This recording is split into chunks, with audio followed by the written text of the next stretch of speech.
Amen. Every Wednesday we do a little something with history of the hymns, and I know it sure is an encouragement to me. Pray it is you too. 255 if you want to be turning there tonight. And I think we all know that one. That one caught my attention last night when I was going through my list, and I thought, Valentine's Banquet Week, and we're going to do Come and Dine. How about that? But a great old hymn. You'll see over on the left, now there's a little bit of a mystery I couldn't solve, Words and Music by C.B. Widmeyer, I think is how you say that.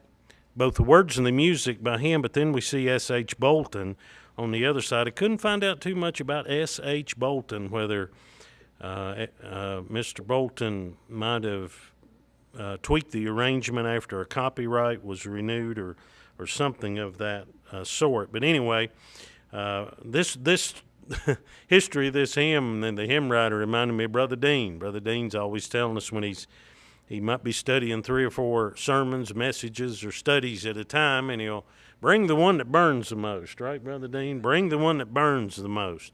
And maybe that was the case back in 1906. A pastor by the name of Charles Widmeyer was meditating on a sermon that was based on John chapter number 21.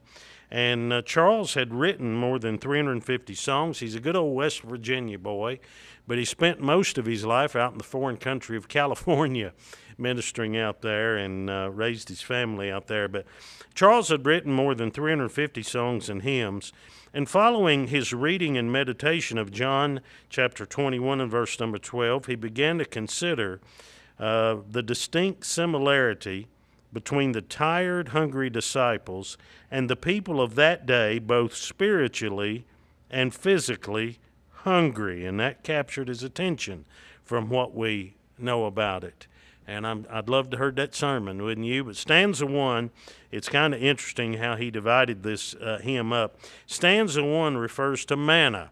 Remember, Brother Dean talked about manna this past week, this past Sunday. Manna means, well, what is it? But it was awful good, that's for sure. But Jesus in stanza 1 has a table spread where the saints of God are fed, and he invites his chosen people, come and dine. And then in stanza 2, it talks about the disciples specifically at Tiberias. The disciples came to land, thus obeying Christ's command, and for the Master called unto them, come and dine. And then, of course, over in stanza 3, that points forward to the heavenly feast that we'll enjoy after this life is over. Soon the Lamb will take his bride to be ever at his side. All the host of heaven assembled be. Oh, 'twill be a glorious sight, all the saints in spotless white, and with Jesus they will be fed eternally. So as we think about this song and sing it, the hymn portrays in song the deep truth of the Lord's care of you and me. I know we have the metaphor there of eating and dining, but this song's really talking about him meeting all our needs, his children, those who are saved. He supplies each and every need, and with each and every need, he's there for us past, present, and future. So we'll let you remain seated, but let's sing this great old hymn called Come and Dine.